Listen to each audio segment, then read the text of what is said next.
ಬೆಂಗೇರಿಯಲ್ಲಿ ಏನು ಪತ್ನಿಯ ಕಿರುಕುಳದಿಂದಲೇ ಪತಿ ಆತ್ಮಹತ್ಯೆ ಮಾಡಿಕೊಂಡಿರ್ತಕ್ಕಂಥ ಒಂದು ಆರೋಪ ಈಗ ಗಂಭೀರವಾದಂಥ ಆರೋಪ ಕೇಳಿಬಂದಿರತಕ್ಕಂಥದ್ದು. ಸದ್ಯ ನಾನೀಗ ಹುಬ್ಬಳ್ಳಿಯ ಕೇಶಾಪುರ ಪೊಲೀಸ್ ಠಾಣೆ ಎದುರುಗಡೆ ಇದ್ದೀನಿ. ದೃಶ್ಯದಲ್ಲಿ ತಾವು ಗಮನಿಸ್ತಾ ಇರ್ಬೋದು. ಹುಬ್ಬಳ್ಳಿಯ ಬೆಂಗೇರಿಯ ಹರಿಜನ್ ಕಾಲೋನಿ ಸಂತೋಷ್ ಅಳ್ಳೂರ್ ಅಂತಕ್ಕಂಥ ವ್ಯಕ್ತಿಯೇ ಏನು ಆತ್ಮಹತ್ಯೆ ಮಾಡಿಕೊಂಡಿರ್ತಕ್ಕಂಥ ವ್ಯಕ್ತಿ ಆಗಿರ್ತಕ್ಕಂಥದ್ದು.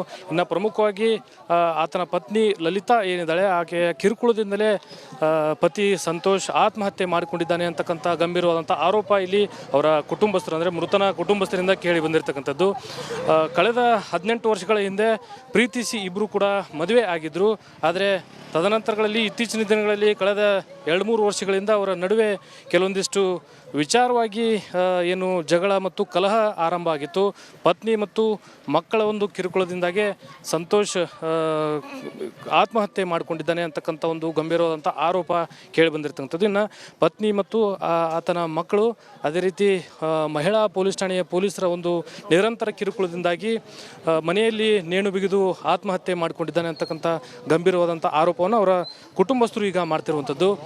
ಯಾಕಂದರೆ ಅವರ ನಡುವೆ ಇರತಕ್ಕಂಥ ಕಲಹಕ್ಕೆ ಸಂಬಂಧಪಟ್ಟಂತೆ ಸಾಕಷ್ಟು ಬಾರಿ ಹಿರಿಯರಿಂದ ಅದೇ ರೀತಿ ಸ್ಥಳೀಯರಿಂದ ಒಂದು ರಾಜಿಯನ್ನು ಕೂಡ ಮಾಡುವಂಥ ಒಂದು ನಿಟ್ಟಿನಲ್ಲಿ ಮುಂದಾಗಿದ್ದರು. ಆದರೆ ನಿರಂತರವಾಗಿ ಪತ್ನಿಯಿಂದಲೇ ಪತಿ ಸಂತೋಷಿಗೆ ಏನು ನಿರಂತರವಾಗಿ ಕಿರುಕುಳ ನೀಡ್ತಾ ಇರ್ತಕ್ಕಂಥ ಹಿನ್ನೆಲೆಯಲ್ಲಿ ಪತಿಯ ವಿರುದ್ಧವೇ ಮಹಿಳಾ ಪೊಲೀಸ್ ಠಾಣೆಗೆ ದೂರು ನೀಡಿರುವಂಥ ಪತ್ನಿ ಏನು ಲಲಿತಾ ಇದ್ದಾಳೆ, ಆಕೆಯ ನಿರಂತರವಾಗಿ ಕಿರುಕುಳದಿಂದಾಗಿ ಮನನೊಂದು ಈತ ಸಂತೋಷ್ ಅಂದರೆ ತಮ್ಮ ಮನೆಯ ಮಗ ನಿನ್ನೆ ಆತ್ಮಹತ್ಯೆಯನ್ನು ಮಾಡಿಕೊಂಡಿದ್ದಾನೆ ಅಂತಕ್ಕಂಥ ಒಂದು ಗಂಭೀರವಾದಂಥ ಆರೋಪವನ್ನು ಮೃತನ ಕುಟುಂಬಸ್ಥರು, ಆತನ ಸ್ನೇಹಿತರು ಹಾಗೂ ಸಂಬಂಧಿಗಳು ಗಂಭೀರವಾದಂಥ ಆರೋಪವನ್ನು ಮಾಡ್ತಿರುವಂಥದ್ದು. ಒಂದು ಕಡೆ ಸಾಕಷ್ಟು ಈ ಒಂದು ಆಕ್ರೋಶಗೊಂಡು ಆರೋಪವನ್ನು ಮಾಡುವ ಮೂಲಕ ಕೇಶಾಪುರ ಪೊಲೀಸ್ ಠಾಣೆ ಎದುರು ಅವರ ಕುಟುಂಬಸ್ಥರು ಇರ್ಬೋದು, ಅವರ ಸ್ನೇಹಿತರು ಇರ್ಬೋದು, ಅದೇ ರೀತಿ ಅವರ ಸಂಬಂಧಿಗಳು ಇಲ್ಲಿ ಜಮಾವಣೆ ಆಗಿರ್ತಕ್ಕಂಥದ್ದು.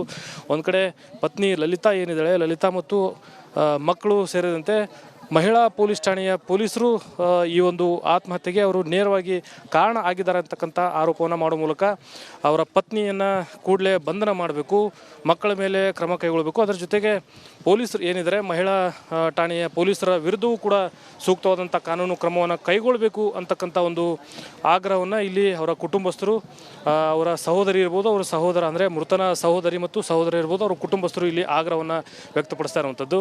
ಒಟ್ಟಾರೆ ಪತ್ನಿಯ ಒಂದು ಕಿರುಕುಳದಿಂದಲೇ ಪತಿ ಮನನೊಂದು ಆತ್ಮಹತ್ಯೆ ಮಾಡಿಕೊಂಡಿರ್ತಕ್ಕಂಥ ಒಂದು ಆರೋಪದ ಹಿನ್ನೆಲೆಯಲ್ಲಿ ಕೇಶಾಪುರ ಪೊಲೀಸ್ ಠಾಣೆ ವ್ಯಾಪ್ತಿಯಲ್ಲಿ ನಡೆದಿರ್ತಕ್ಕಂಥ ಈ ಒಂದು ಘಟನೆಗೆ ಸಂಬಂಧಪಟ್ಟಂತೆ ಪೊಲೀಸರು ಕೂಡ ಈಗಾಗಲೇ ವಿಚಾರಣೆಯನ್ನು ಮಾಡ್ತಾ ಇರುವಂಥದ್ದು. ಈ ಘಟನೆಗೆ ಸಂಬಂಧಪಟ್ಟಂತೆ ವಿಚಾರಣೆಯನ್ನು ಮಾಡ್ತಾ ಇರುವಂಥದ್ದು.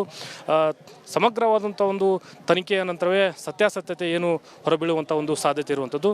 ಒಟ್ಟಾರೆ ಕುಟುಂಬಸ್ಥರ ಒಂದು ಆರೋಪದ ಹಿನ್ನೆಲೆಯಲ್ಲಿ ಪೊಲೀಸ್ ಇಲಾಖೆ ಯಾವ ಕ್ರಮಗಳನ್ನು ಕೈಗೊಳ್ಳುತ್ತೆ ಅನ್ನೋದನ್ನು ಕಾದು ನೋಡಬೇಕಾಗಿದೆ.